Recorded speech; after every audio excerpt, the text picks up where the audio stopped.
Alright, so today I'm going to be changing my fuel filters on my 2018 Ram 2500 6.7 Cummins.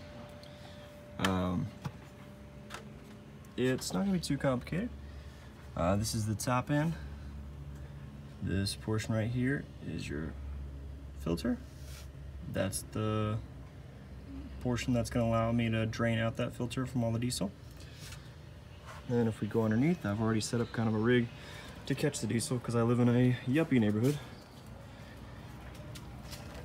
So when I go underneath, that little yellow plug actually goes to a hose up underneath here. And it's, I don't know if you can actually see it because I've got it covered right now. Let's see what we got here. You can actually see that yellow hose that comes down. I've got it coming into a funnel held up by a string going through the top of the engine, and then I've got it going to another funnel, and I'm going to catch that fuel in a cup.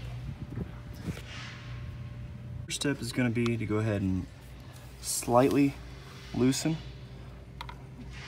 this bleeder valve. It's not going to take much motion at all. It's going to take very little motion, and then it'll start draining that filter.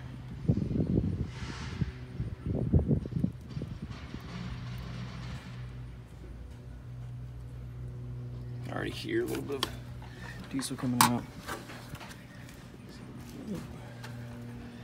A little bit more. I don't want it to come out too fast.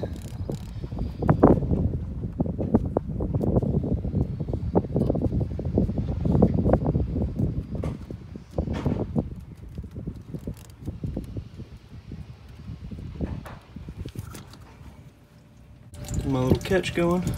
Got it coming through that filter. And it's just draining that filter now.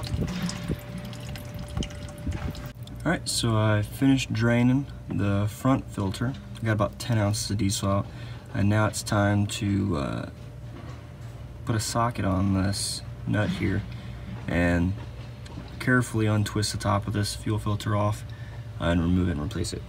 It's an 1 1/8" nut. I saw some unique setups from some other people. I'm just gonna fit it underneath here. My hands aren't that big, so it works out pretty nice to where you can actually just reach around and do it.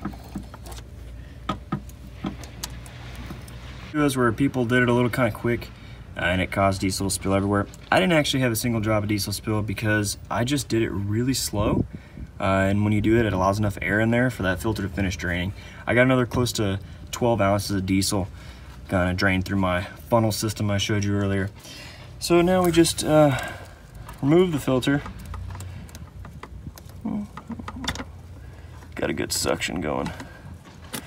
Nice and easy. Kind of let it drain a little bit more as I'm coming out. You can kind of hear it.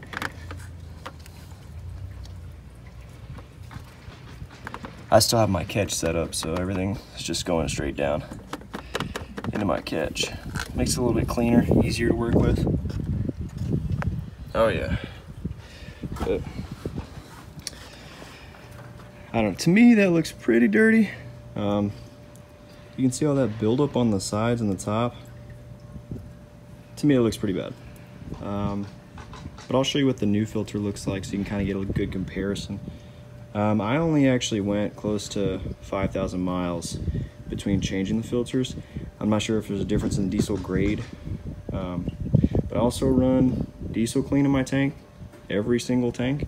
So I don't know if that cleans out the sediments and all the crap in the tank and runs through the filters, but I'll show you the new one. This is the new front filter. I got it straight from the dealer. You can actually see the comparison of the new filter. So what I thought was dirty at first wasn't actually dirty. That's that brown stuff. I guess it's part of the filter manufacturing. But you can see how white and clear it is right now. I don't know what color it will turn after it's soaked in diesel. So it may be kind of like that grayish tint like before, but who knows? It's just safer to replace them. So in addition to that, the new filter comes with an O-ring. And the instructions just say either use like a general all-purpose lubricant or engine oil. So I use an all-purpose lubricant. You can actually see the O-ring on the outside of the filter housing. If you look right on the edges in here. If you can see it that great. I'll light it up with a flashlight so you can actually see. Yeah, you can see that O-ring on the outside. I just use an all-purpose lubricant, and I went ahead and replaced that O-ring.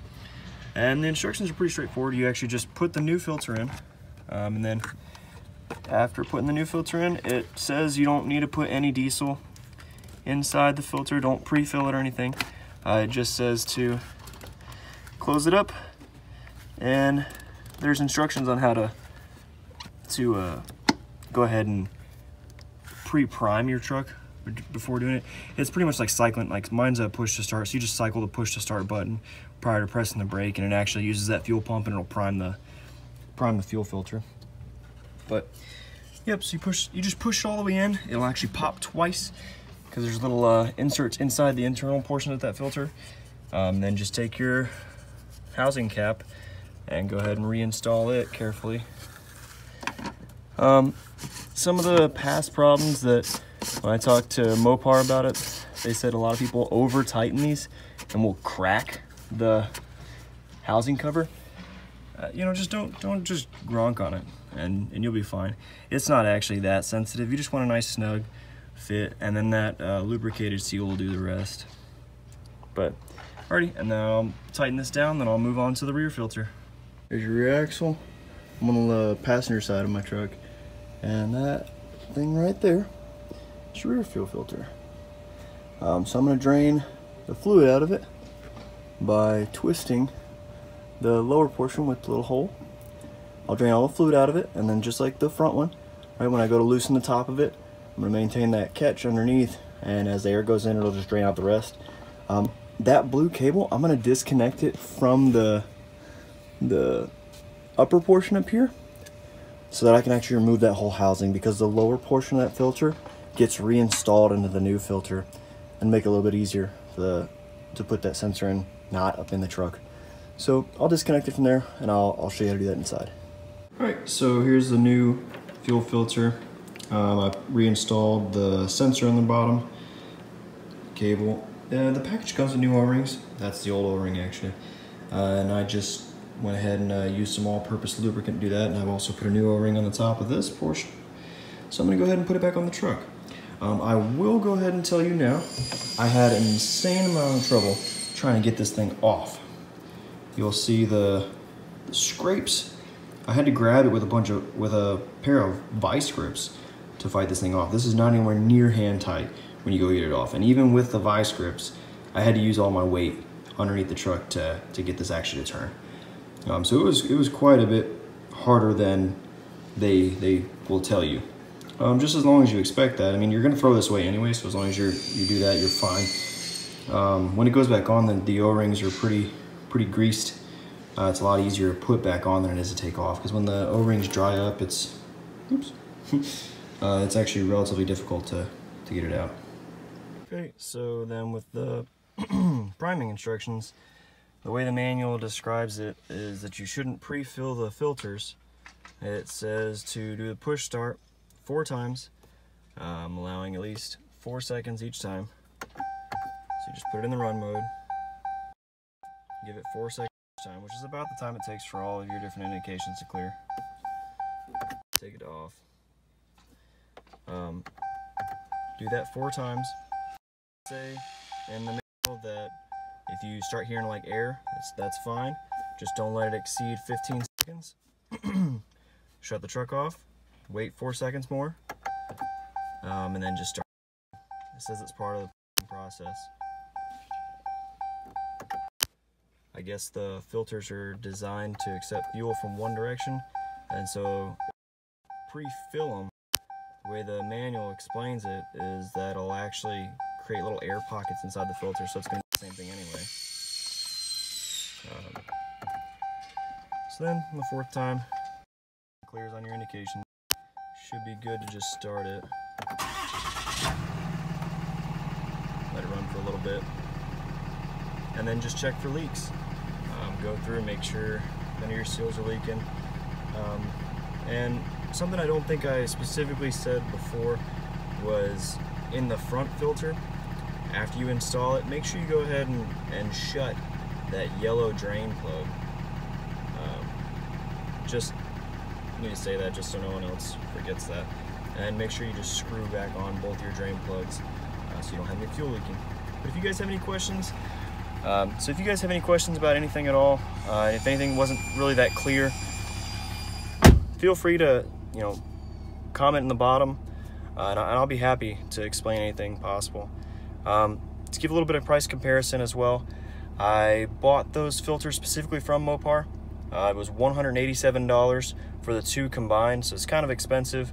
But I looked around on Amazon for a different variety of filters, and everything I came up with in a lot of the forums just kind of explained that the filter rate wasn't the same. And I saw a few bad reviews on Amazon about some people buying what looked like Mopar filters through Amazon, and what they got wasn't a Mopar filter. So I just didn't want to play around. I got the $187 ones, and it saved me quite a bit because it usually cost me about $500 to get them changed at the dealer. So if you guys have any questions, it didn't take me that long. It took me about an hour total, and that's with stopping to kind of explain little things on the way. So feel free to comment and like the video.